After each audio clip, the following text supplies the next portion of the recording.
Your eyes and your vision are under attack. Damaging blue light from the sun, your phone, your computer, your tablet, even light bulbs and car headlights is constantly bombarding you. The good news is our eyes actually already have a line of defense to counter the effects of blue light. This defense is made up of 3 pigments called carotenoids. MacuHealth with Micromicelle, the only supplement with the exclusive patent on all 3 macular carotenoids and Micromicelle technology. All Eyes Visual VRP is a portable vision testing platform that includes visual fields, acuity, color vision testing, pupillometry, and extraocular motility. The visual leverages virtual reality, artificial intelligence, and augmented technologies to enable eye care providers to test for and monitor common eye diseases. Visit alleyes.com for more information. With more screen usage and indoor time, myopia, also known as nearsightedness, is increasing and getting worse in children. Now, certified eye doctors can prescribe MiSight One Day, the first and only FDA-approved soft contact lens to slow myopia progression in age-appropriate children. Visit CooperVision.com to find a Brilliant Futures certified eye doctor near you. Do your patients know what presbyopia is? There are people who are afraid of the press.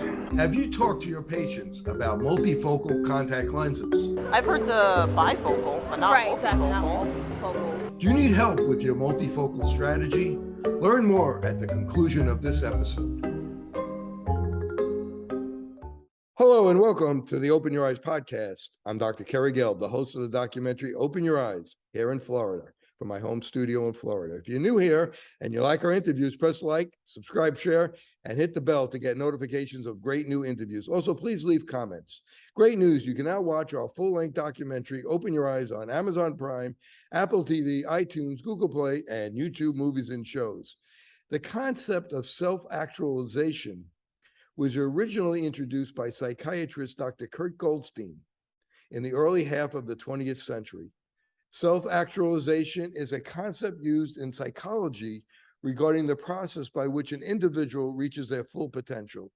Today's guest, best-selling author Ron Rivers. Ron is the author of Self-Actualization in the Age of Crisis. In his book, Ron expands the definition of self-actualization, teaching how to increase our collective power to help us reach our full potential. Ron is also an inventor and the founder of Spirit DAO. Ron, thank you for joining me today. Thank you, Dr. Gelb. Thank you so much for having me. I'm excited to be here and connect. You know, I was a psychology major in college, and we learned about Abraham Maslow, and Abraham Maslow always had a big effect on me in his hierarchy of needs to reach self-actualization. And basically, they taught us at that point is that nobody actually reaches self-actualization. And so if you could talk a little bit about Maslow and his hierarchy, and in your opinion, does anybody actually reach self-actualization? Yeah, that's a great question. Thanks so much. So when it comes to self-actualization and Maslow specifically, in his text, and I know you mentioned his hierarchy of needs, so I think that's kind of the first thing we should kind of touch upon. In Maslow's actual text, he never described an actual physical hierarchy, like the triangle that we see so often.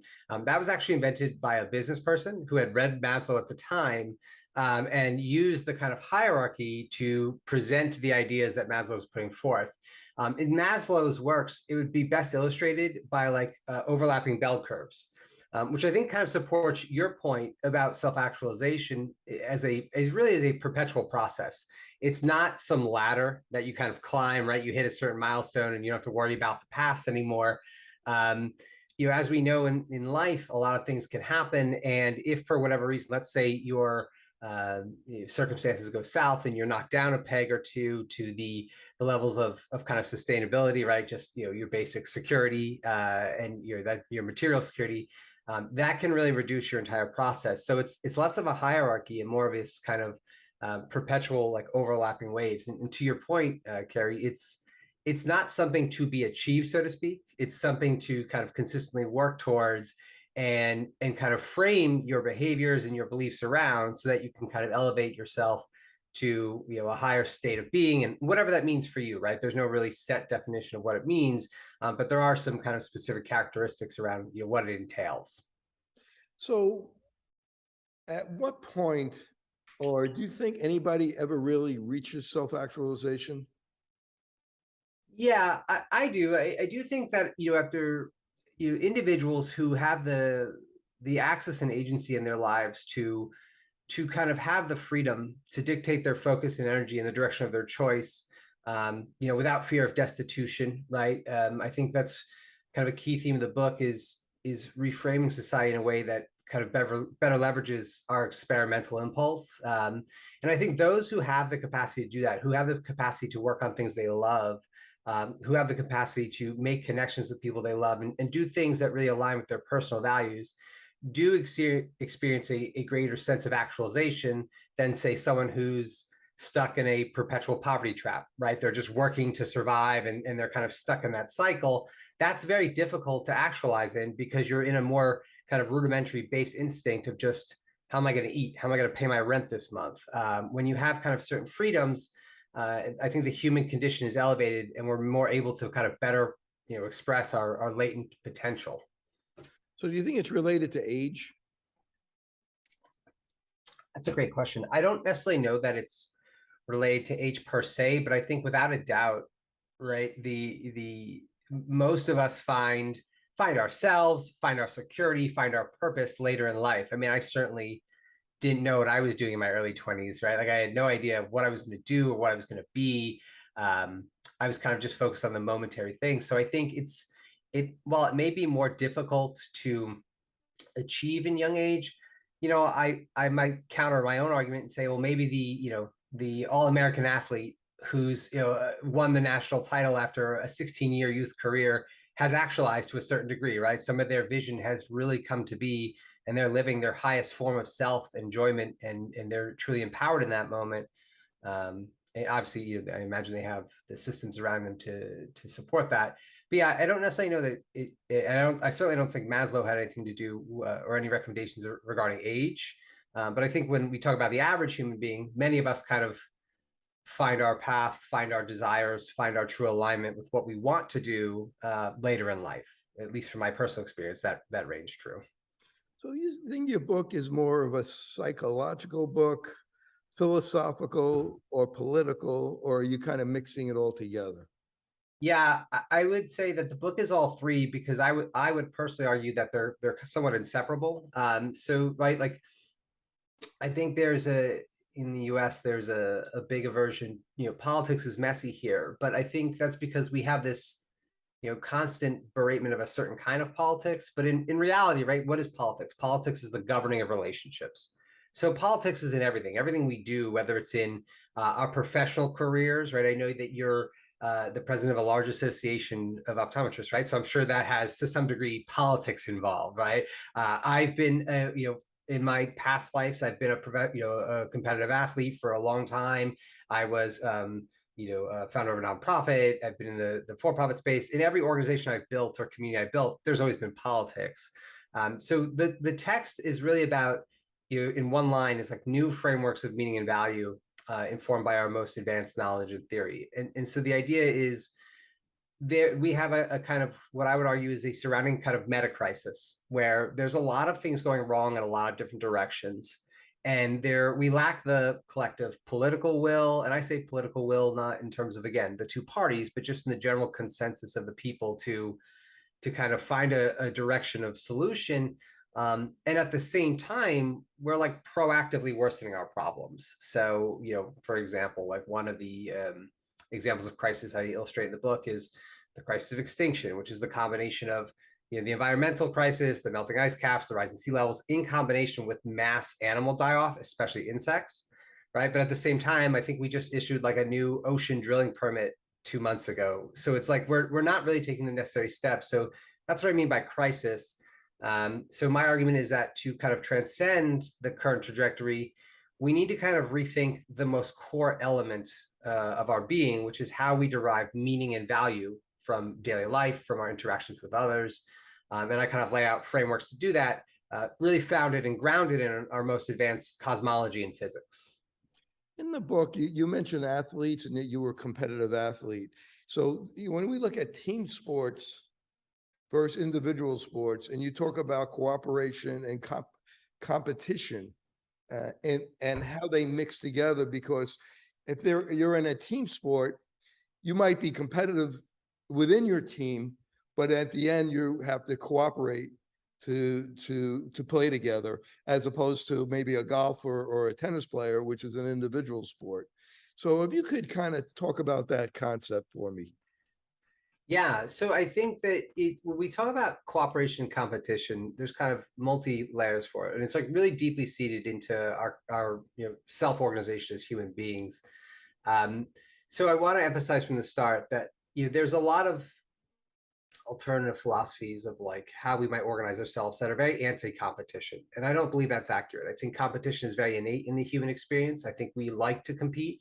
As a previous athlete, I love to compete, but when competition is the root guiding principle of how we organize our entire society, like for example, we have competitive education systems, competitive work, competitive ways of kind of judging who gets access to what, that kind of diminishes our experience to kind of a single silo. So I think one of the core arguments is transcending the crisis really requires a deeper rooting in cooperative aspects of our humanity, cooperative systems, cooperative work, cooperative individuality, and cooperative competition is certainly a part of that. I would make the argument that if we can imagine a future where every individual has access and agency within the future, where their freedom to experiment, their freedom to try new things and invent and create is not coupled with a fear of destitution, right? One of the arguments I make in the book is, in the past, I was a small business owner, right? And I think part of being a small business owner is if it fails, you're out of X years of your life and all your capital, right? Many small business owners work for years, if not decades, just to get by. So there's such a high risk of like trying new things. And I think when we talk about like the larger human condition, that's really diminishing to who we are and what we can be when the price of failure is so high to do the things that we value so much, which is that experimentalism, that innovation. So I think competition plays a great role, but in a society where the individual is truly free, competition becomes even greater because there's less risk of failure when you try things. There's less risk of kind of getting out there. So more people are more willing to experiment in their own direction, fork off existing visions of the good and kind of create their own. And I think that's really where the true human potential lies, both in the present and in our near future.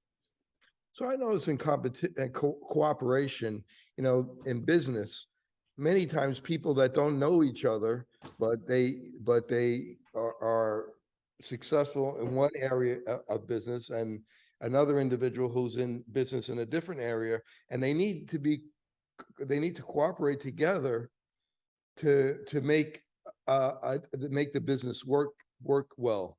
And I find it interesting. Here's two people who don't even know each other, and how they get together and they cooperate to make a successful business.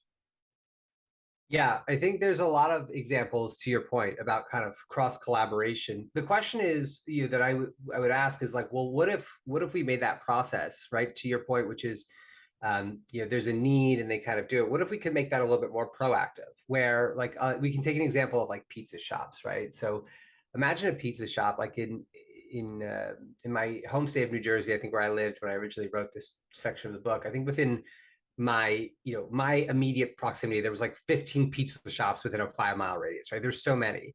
And the idea is like you have all these pizza shops competing individually. They're all buying their stuff, their cheese, their sauce, etc., independently. If we were to think about a more cooperative, competitive organization of society, we might just, facilitate a program where, okay, why don't we combine your collective purchasing, right? Form a purchasing co-op for your local business. That way you're still competing, right? Ultimately your competition in a pizza shop is how good is your pizza. So if your pizza stinks, it's going to be tough whether you have, cheese for 2 cents cheaper a pound or not.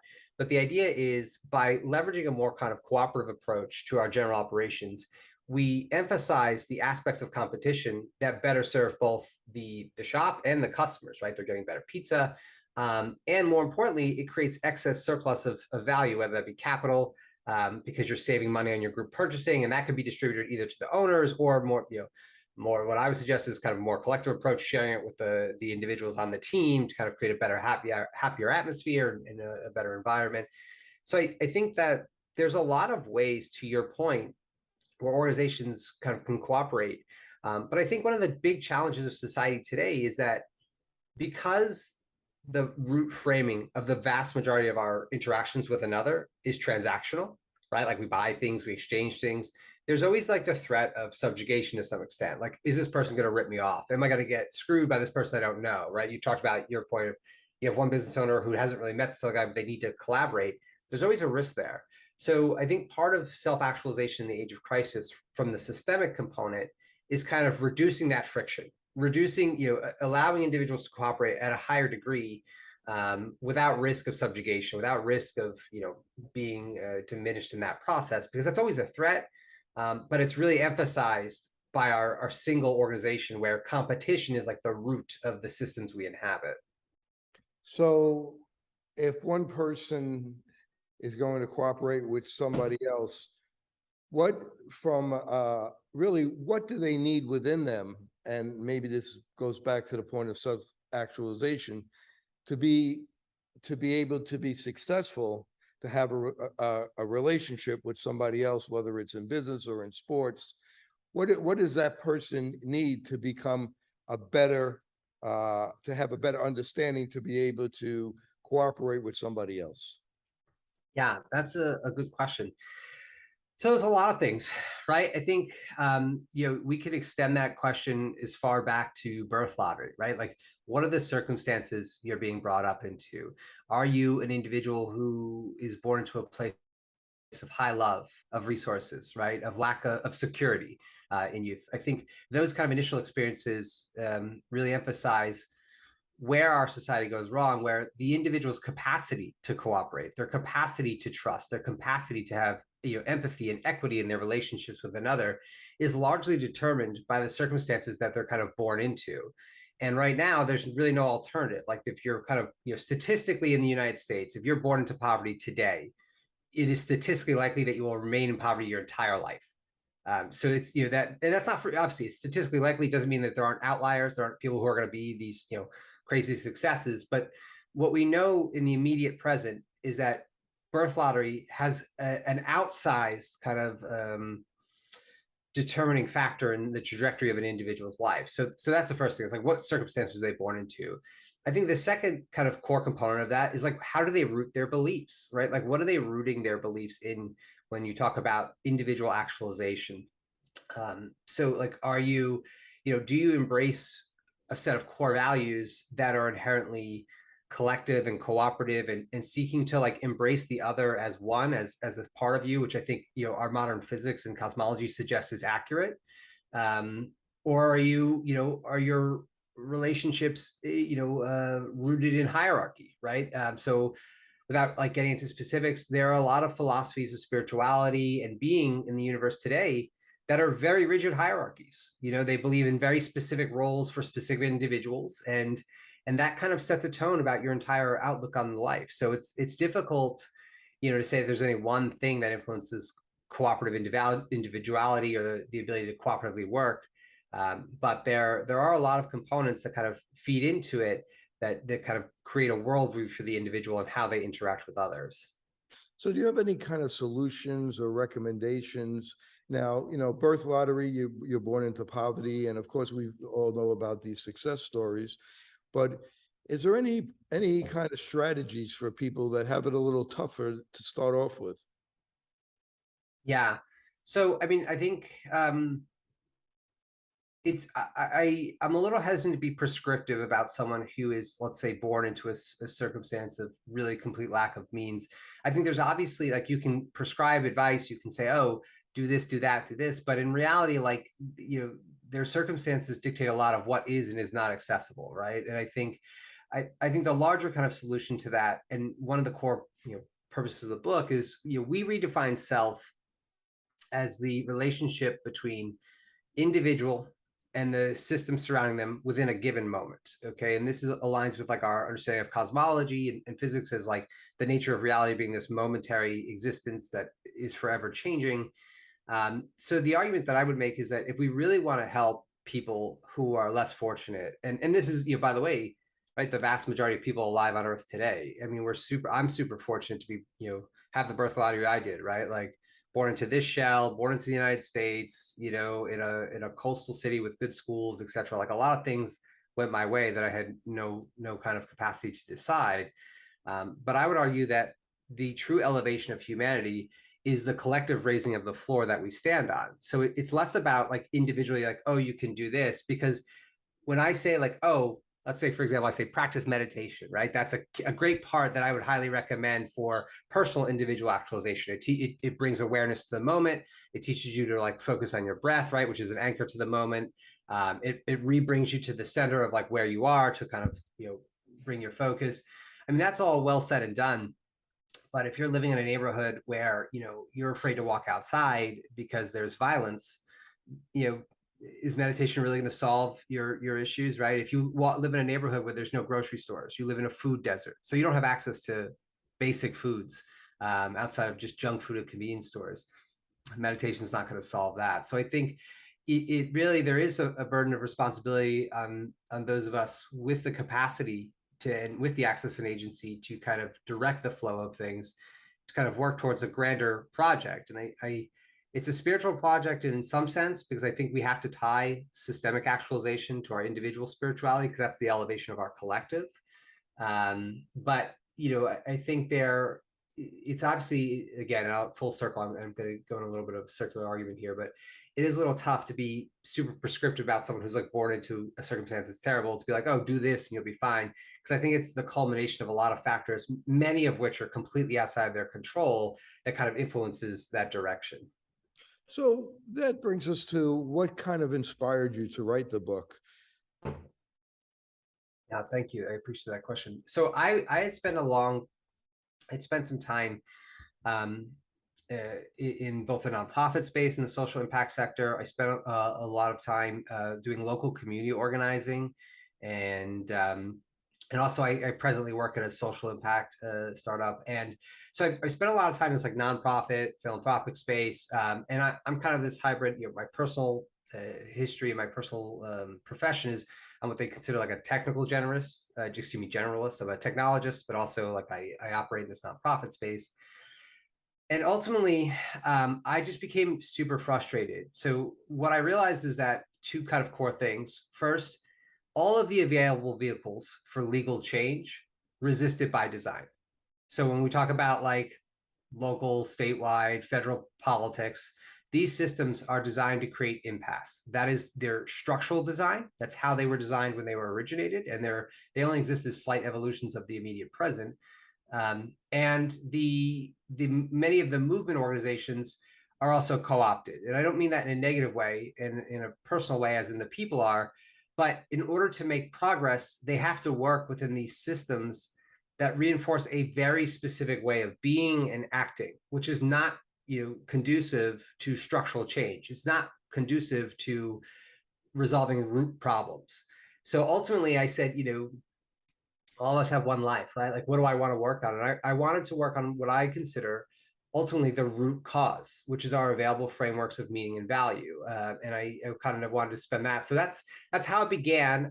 It was a 6-year journey of like 3 years of just, I was diving deep into a lot of political philosophy, economic philosophy, spiritual philosophy, just reading and absorbing and taking a ton of notes. And then I started writing the book about 3 years ago. So it's been like a 3-year just like writing process daily, some long nights. And, but that's how it inspired. It was just like my work in the nonprofit kind of social impact space, and realizing that, a lot of the good work that people were doing was just being stifled by the very systems that they were tasked with enacting it through. So that's kind of how I said we need to kind of go beyond it. MacuHealth, your science-born and tested solutions for visual performance, macular degeneration, and dry eye syndrome. New products coming soon. Embrace the science. The All Eyes Visual VRP is a portable vision testing platform that includes visual fields acuity, color vision testing, pupillometry, and extraocular motility. The visual leverages virtual reality, artificial intelligence, and augmented technologies to enable eye care providers to test for and monitor common eye diseases. Visit alleyes.com for more information. You know, I've interviewed a number of authors, and I'm always fascinated with somebody who writes a book. This is over 450 pages, over 80 references. How do you write a 450-page book? Yeah. Well, there's over 250 references. I just want to put that out there. A lot of journals I read. How do you do it? Every night. I mean, I wish I had like a secret formula like of being great. It was literally 7 days a week for 3 years. I wrote about 2 hours a night. So I have, some days I got more in, right? But about 2 years ago, a little over 2 years ago, I had the birth of my first child. So that obviously reduced a tremendous amount of free time. So then it became a nightly thing. It became a 9 p.m. to 12 p.m. thing, 7 days a week. And that's just what it was. And just making it work. I mean, there's no secret. That's how you write a book. You just write every day. And, what I will say, and I'm sure you kind of probably experienced this, right, with your movie when you were creating Open Your Eyes, is that as you kind of build it, at some point it kind of takes a life of its own. And it's almost like it's teaching you to some extent. You're like, oh my gosh, I'm making these connections where initially I had like my core thesis. I'm like, this is the premise of the book. I've made these connections already. But as I start to really flesh it out, I'm like, oh, wow, it fits together in a way that I really wasn't expecting. So that was kind of my motivation, and how I did it. It's just daily, daily. And then when I wasn't writing, right, like if I was working or traveling, I was listening to like podcasts of relevant thinkers and speakers to kind of like really, find some new sources and contrast some ideas. So you talked about that you played sports, competitive sports. What sports did you play? Because I know people are going to be watching this and going to say, why didn't he ask him that? Yeah, fair enough. So I started my wrestling career at age 12. And then I eventually, when I got to college, I started doing Brazilian Jiu-Jitsu, and that's actually where I was mostly competitive. I had a Brazilian Jiu-Jitsu career. For those of you who aren't aware, it's submission grappling. It's like wrestling with submissions. And so I from like the age of 19 to 35, I was a combination of a competitor and a coach and an instructor in that sport. I had, I did fairly well. I will say that I'm certainly not, I always really struggled with the highest level of competition from the mental aspect. So for those of you who have done high level sports, there's a huge mental component. And it was ultimately what decided me to kind of redirect my focus and energy. So I was like 26. I entered the Pan Ams. Pan Ams is like one of the largest jiu-jitsu, most prestigious jiu-jitsu competitions. And I had been training. I was literally in the best shape of my life. I was in the best kind of physical state of my life. I felt really well positioned to take it.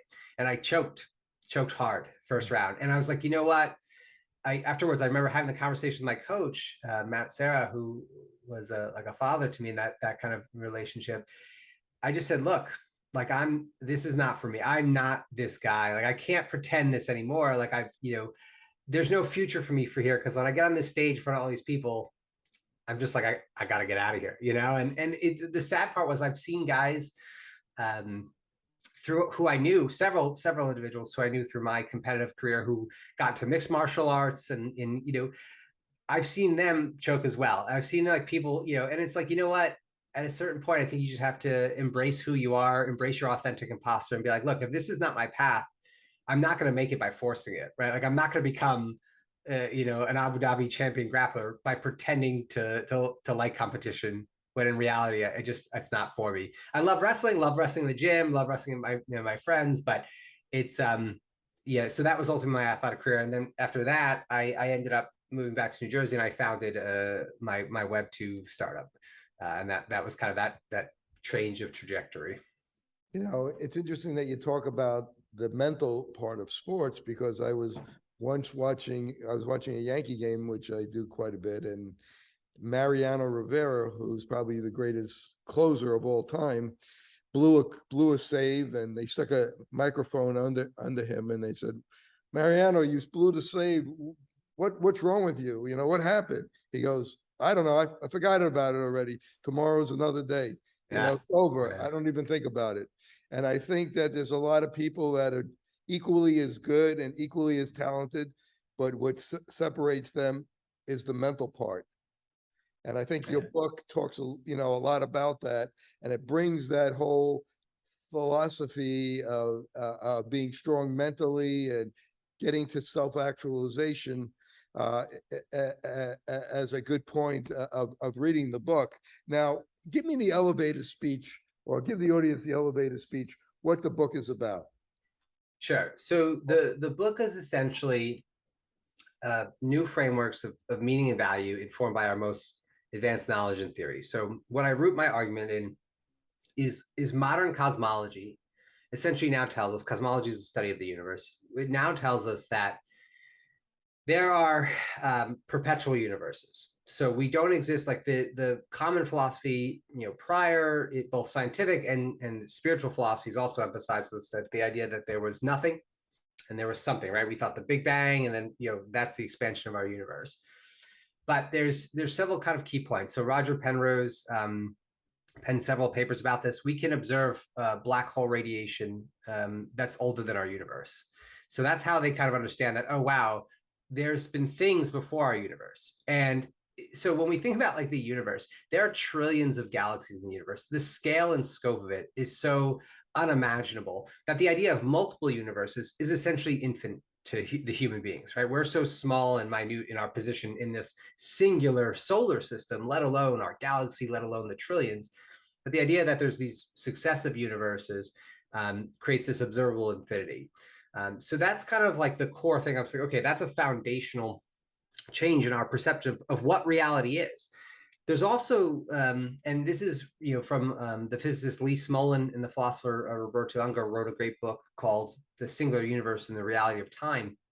And essentially their argument is that if you have these successive universes, there's never been a point in human history, or I should say in the universal history, excuse me, where things have not been changing. So even if you think about like the Big Bang, right? When the Big Bang first expands, there's this thing called the Planck epoch, which is essentially where the universe, prior to the state we existed in today, used to be like this superheated mass of everything. Like several of the laws that govern our reality in the present moment, like strong and weak nuclear forces, our understanding of gravity, these things that are, we consider laws unchangeable, we know that they used to not be that way. So they actually did change. They changed as the universe cooled and expanded.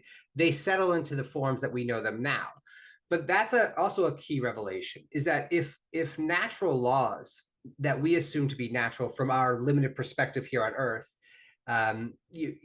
they call and say, hey, we can't consider these unchangeable, and we shouldn't. We should only consider them to be accurate within the terms of our observation and what works here. But that doesn't mean it applies to other galaxies or other parts of our universe. So that's a really fundamental shift in the community of physics and cosmology, and that like, okay, now we now understand that the physical reality we inhabit is this ever-present change. And that itself is kind of one of the foundations. The other argument I make in the book, and I'll pause after this, is that we live in what's called a relational universe. So I make the statement that the core unit of the universe is information, right? And that comes in all the various frequencies and degrees that we observe it in, but that's the core unit. And information and observer always exist in kind of this duality, where if there's no observer, the information might as well be void, because if it's just information but nothing can perceive it, then is it really information?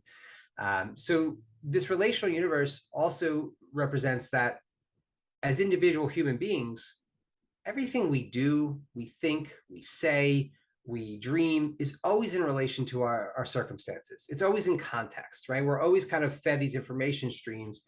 I give the example in the book of having a young baby, right? And I have my daughter, and like we walk past a dog. And before we say anything, before we tell her it's a dog, what does she see? She sees this like panting, hairy, energy is walking around. It's got a tail. She's never seen this before, but we give it a label, right? We wrap that thing in dog. And so, and therefore like we establish this kind of root perception. So my argument is like, now that we understand these two kind of facets of reality to be scientifically accurate, that demands new frameworks of meaning and value, because our old frameworks, which we inherit from these spiritual institutions that were really developed long past are really inadequate to meet the needs of the moment. They don't represent the humanity that exists in the immediate present. They, all of our creations, whether they be spiritual technologies, systemic technologies like economics or politics, or tech technologies like a software, all technologies represent and project the values of their creation onto the present. So part of self-actualization in the age of crisis is developing a humanity that is not bound to the past, that represents our ability to truly be divine in the moment. And I claim divinity as the moment, as the alignment of our two observable infinities, right? The universe itself and human imagination. And combining those two things within a moment gives rise to divinity. And that's kind of the core premise of the book. So I'll pause because I get excited about it, obviously. Well, you talk about single truth and relational universe. So is there a single truth? Yeah, I would say there absolutely is. And this is probably one of the most controversial things that I'll get pushback, but I think I could argue this endlessly. The single truth is change. Cosmologically, that's accurate. So the universe, both this universe, the universes before ours, and the universes that will come way after ours, after our species is way gone, will always be changing. So everything exists within that context of change. And that makes existence momentary. Now, even if we were to imagine, let's put our sci-fi hats on and imagine, say, Rob, what about a galaxy that's static, right? Maybe you have a galaxy that's frozen in time. Well, even that galaxy would inhabit a universe that is itself exponentially expanding. So therefore, it'd be subject to change. It would be moving in its position in relation to everything else. So change is the single truth. And I think that's really, something that is obviously at the root of self-actualization in the age of crisis. But really the kind of core premise I'm kind of putting forth in this book is when we reconceptualize reality as it is, by the way, this is not like, it's not purely fantasy, it's not purely philosophy. This is the scientific understanding of reality as we presently understand it. We have to kind of embrace that in how we root ourselves, our philosophies of meaning and value, and how our systems kind of transcend the age of crisis. I also just want to add a quick point where in the book, I'm very specific. Many of our past technologies, whether they be political, social, economic, or especially spiritual, resist change by design. They're very much like, this is how it has to be, and there's no alternative but this method. In the text I write very specifically, change is the single truth until it's not.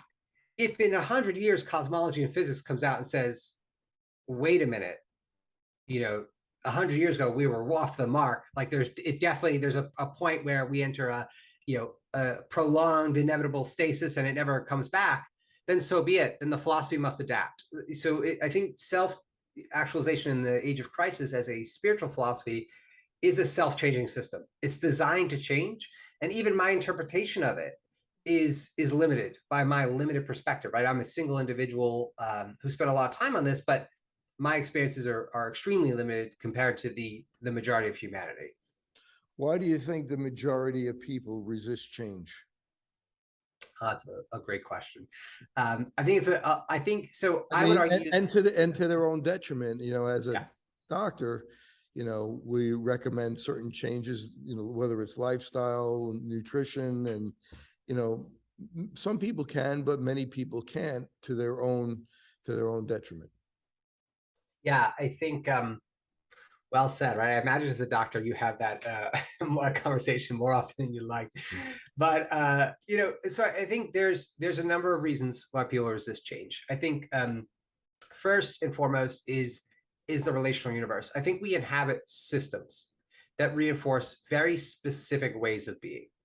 And these systems have been really, these systems are slight evolutions of systems developed like 2,000 years ago, if not longer. So I think this is that's the first part. It's like we're all born into this reality that's bound to a past that we had no say in choosing. Like none of us chose to be born into like these systems that govern global, everything, economy, politics, etc. So that's the first part, is like by the nature of being within a system, it changes you. And I think this is kind of like going back a little bit to your point about like why what inspired this book. So one thing I didn't mention is at one point in my career, I ran for state senate in New Jersey. It was just a local activism. I was really excited about it. But throughout the process, I learned many things. It was a great experience. But one of the things I realized is that, the systems themselves change the participants. So this is like why you see a lot of like failure, like when you see like candidates who are really against the grain, right? They get elected to Congress on like this offshot victory. They made it in. They're powerless because the system itself demands a certain type of individual. It demands a certain type of behavior, and they have to conform to some extent to become that. So you kind of you almost facilitate the process in that way. So my argument, like, let's take a very specific system, but like, for example, economic arrangements are the primary like governing relations. They govern the primary relations of our lives. The vast majority of our relationships with others are based on transaction. So capitalism is highly transactional. It's highly like, I want to get surplus in my actions, right? And oftentimes, for me to get surplus, others have to get, a loss. I'm not saying that that's a bad system in terms of we need to throw it out, right? What I am saying is it doesn't make sense to have a singular system. What the alternative would be is several modes of economics operating in parallel. So specific verticals would be subject to specific laws of property and contract, where others would not, right? So the idea is a more flexible approach. So I think that's a long answer to your short question about like why do people resist change? But I would also add that I think much of it has to do with spiritual philosophy, and that can be either the active practitioners or those who are born into philosophies that they may reject, but ultimately we've lacked up until the book, we've lacked an alternative framework, and I think that's what I've attempted to do is kind of create an alternative framework of being that emphasizes new core values, new what I would call social inheritances based on our knowledge and resources, because I think until we are willing to view systems as a part of our spirituality, we're going to be trapped. Like no amount of goodwill can resist the daily kind of influence of the systems that we inhabit and change our behavior. So that brings us to why you came up with the new definition of self, and that kind of relates to that. If you could expand on that. Sure. So the definition of self, again, is really rooted in that like single truth in the relational universe, where we inhabit a reality of perpetual change, and we as these like fractional observers, and when I mean fractional observer, all of us inhabits an experience, right, where we can see everything but ourselves, and the entire cosmos extends from us within the moment, throughout space, throughout the universe, etc. So when we talk about being bound to our systems, we have to recognize the depth of influence they have over our lives, over our thoughts, over our beliefs. And until we're more proactive in kind of experimenting with them and arranging them in a way that is designed to maximize our collective potential, we can never really transcend. And when I say transcend, right, that's a really weighted word. What does that mean? Transcend is like, when I talk about transcendence in terms of the human collective, I mean when we get to a threshold where the vast majority have the access and agency to kind of imagine in the directions that they want without fear of destitution, without fear of not being able to eat, without fear of not having a home, right? When we have people who are secure in their person, we truly unleash the human potential and really imagination upon the universe. And I think this is something that we know to be accurate, because if we look at like, people making impacts today, whether they be doctors, whether they be founders of some silicon tech startup, whatever, nonprofit executive directors, these are people who are in many ways individually actualized, right? So the individual component is standard. That's why in the book, there's a chapter called The Science of Self-Actualization, right? So I would say traditional self-actualization should be labeled individual actualization, because it's about the development of our internal, right? Our internal philosophies of being. But the systemic component plays an outsized role, because we can have, again, the most, utopian internal ideals, but if our systems encourage specific behaviors and we can't escape them, then we will become them. That's part of the relational universe. Like they will influence us whether or not we're aware of it. So systemic actualization as opposed to self-actualization, is there a difference? Yeah, so I would say self-actualization is the combination of individual actualization and systemic actualization. And that's why I say the self is the combination of both. Again, we can't contextualize individuals outside of their relationships with the systems they inhabit. And I think that's a really important role when we think about like human beings and we think about like what I would call the latent divinity within everyone, right? A child is born a tongue-tied prophet. Like every child, if we took a child in like a war-torn country and place them in a well-to-do family with positive value, I say positive values, positive intentions, we should say, and they're going to raise them and they're going to treat them and love them, that child would have two radically different trajectories in their life in terms of their capacity, in terms of who they could be. So that's just like a single example of how the systems influence us. So my argument is that we have to break the term self down into individual and system. And more importantly, the self represents the relationship between the two within a given moment. And why is it so hard for people to see themselves? See, because when people could kind of see who they are, it makes life a little bit easier for them. Yeah, that's a great question. I think like you saw that when you were doing that high level competition, you were able to see yourself and say, this isn't for me at this point. But a lot of people have trouble seeing who they are, and it makes them more difficult to have relationships with people and to function in society. Yeah, is a good question. I would actually turn to more of like the scientific kind of definitions of individual actualization for this. So there's a great author, his name's Scott Barry Kaufman. He wrote the New Science of Self-Actualization. It was one of the books I referenced in our text, and he kind of puts this sailboat model together. And so essentially, I think the bottom of the boat, if you imagine, is he puts safety, he puts connection, and he puts self-esteem as like the foundational pillars of the bottom of the boat. And I think that really hits the root of your question. The question of why people lack awareness, like why do people lack the awareness to kind of conceptualize their state of being, where they are? Why can't they redirect themselves, right? So for some of us, it's really easy. We can bring awareness to our breath. We can say, okay, here I am. This is not in alignment with the direction I'm visualizing for myself. I'm going to change my behaviors. I'm going to change what I'm doing, immediately and shift. But I think if you lack, safety, safety being the material safety, right? If you lack food, if you lack a stable place to live, if you lack just rudimentary security, the stuff that, to be candid, right, you and I probably don't give a second thought to, if you lack that, that consumes you, right? That becomes your focus. So that's the first thing. Connection's another thing, right? If you lack the network of individuals, of people who trust you, who care about you. I mean, I can only speak for myself, but I've been extremely fortunate in life where I've had people who, frankly, for reasons I can't determine, put a lot of faith in me, right? Who took chances on me that, I don't necessarily know that I deserved, but I rose to the occasion, right? Because they believed, because they were willing to give me that opportunity. And that in itself, like those safety and connection, that leads to self-esteem, which is like the final kind of part of the base of his boat. And I think self-esteem, which is essentially the recognition of your individual capacity, your belief in yourself, your awareness that you are capable, you are divine in your potential, that you have this infinite imagination that can be leveraged. Without those things, it's very difficult to stay afloat. So that's why I really love the boat analogy, because those things I think give way to his sail component of the boat, its exploration, love, and purpose. Those three things can't really come without those bottom three being established. And ultimately, if we said why, like we really get to the root cause of why, I would say in many ways that's systemic.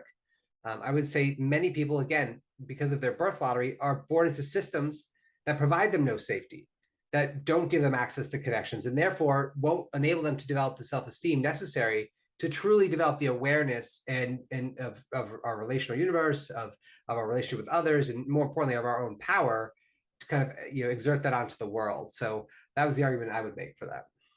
In the book, you write about eight dignities. Can you explain what that is and why you wrote about that? Yeah, for sure. So the 8 dignities, when we talk about systemic actualization as a spiritual project, a lot of the present I should say the dominant spiritual philosophies of the day. So the two most popular religions today are the various forms of Christianity and Islam. They have the most members combined. And these are what we would call salvation religions, right? Salvation religions are the idea that when you die, you go to heaven. So paradise is beyond the present. It's beyond your access. It's accessible, post-death if you earn it.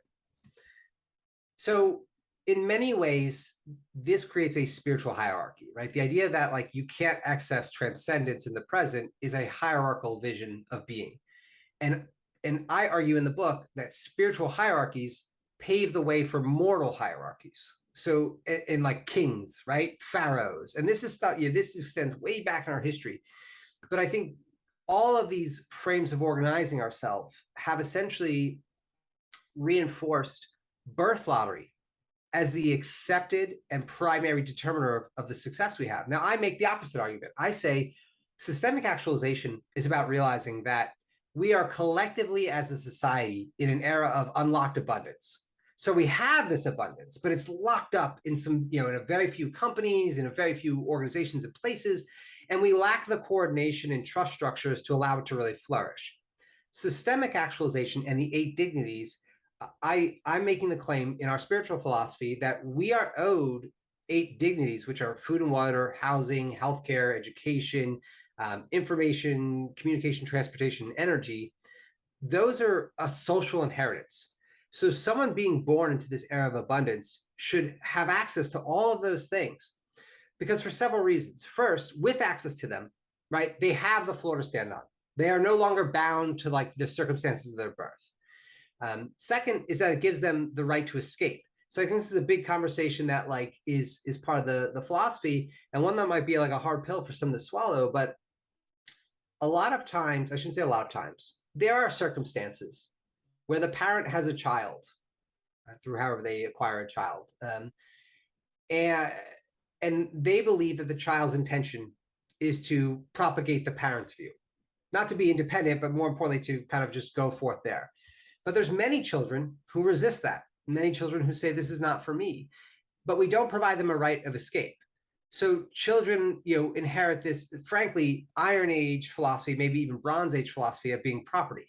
And I argue that the child's, divine in their intention. They're divine just like any other person. Of course, they're not capable of sustaining themselves, but at the same time, like these dignities provide a route to escape. So when they're capable of leaving, they have access to these social resources to redirect the focus of their life. So that would be the argument for the 8 dignities, is that through the elevation of these global public works, and I do want to emphasize that these are not national projects. These are collectively owned by the people globally, and they're not bound to a single nation state, right? We want to decouple our rights, our dignities from the whims of political actors. Because as, and it's not about, I want to be clear, it's not about politics. It's not about sides. They're, as far as I'm concerned, it's all a corporate oligarchy, right? Like that's what we understand about like how our lawmakers like make laws. That's pretty evident. But when we talk about dignities and human dignities, it's about reframing ourselves and how we reconceptualize being born into this world in this era of abundance where the few have so much, but the majority have so little, and kind of saying, is that the ideal form of organization, or what does that really represent? I think it represents philosophies that are really outmoded for the present state. The All Eyes Visual VRP is a portable vision testing platform that includes visual fields, acuity, color vision testing, pupillometry, and extraocular motility. The visual leverages virtual reality, artificial intelligence, and augmented technologies to enable eye care providers to test for and monitor common eye diseases. Visit alleyes.com for more information.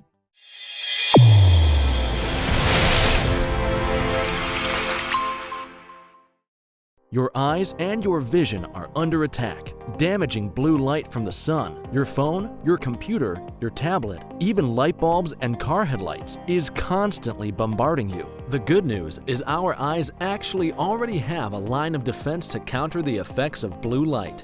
This defense is made up of 3 pigments called carotenoids. MacuHealth with MicroMicelle, the only supplement with the exclusive patent on all 3 macular carotenoids and MicroMicelle technology. Fitting multifocal contact lenses presents a big opportunity to meet patient needs while growing your practice. Alcon is your partner not only with our innovative portfolio, but through e-learning. Learn to enhance your multifocal strategy today with the Alcon Experience Academy. OIE Broadcasting is the emerging leader in social media. We use scientific entertainment to drive more patients into your office. Visit oiebroadcasting.com and sign up today. Each generation was supposed to be healthier than the last one. Lifespan was supposed to be increasing. We were supposed to be in this paradise by now. Instead of getting healthier and healthier, it seems to have gone the opposite way. Millennials were projected to be the first generation in history to not outlive the generation before them. We are certainly headed for disaster. I think a lot of people are beginning to question the whole story. We live in a time where the paradigms are shifting. And the optometrist, in my opinion, is one of the best kept secrets. The public doesn't realize about going to the eye doctor. So many different diseases actually manifest in the eye. The back of the eye is the only place in the body that you could actually see the blood vessels. Completely non-invasively, you could screen thousands of people, not just for their eye health, but for their whole body health. Because this disease is here, it's also going to be here. And I can look into the back of my eyeball, and there are expert doctors on the ground who are looking at my eyeball while I'm doing it.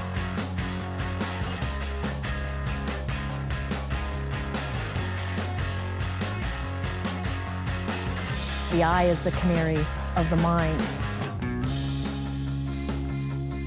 The eye is the kingdom. Will everyone please open their eyes?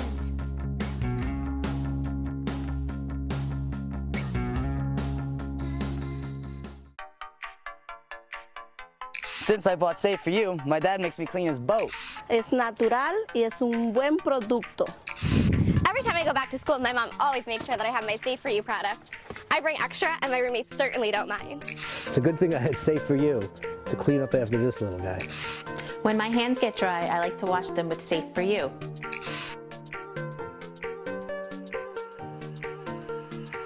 And most importantly, the reason why I buy Safe for You is because it's safe for me and you.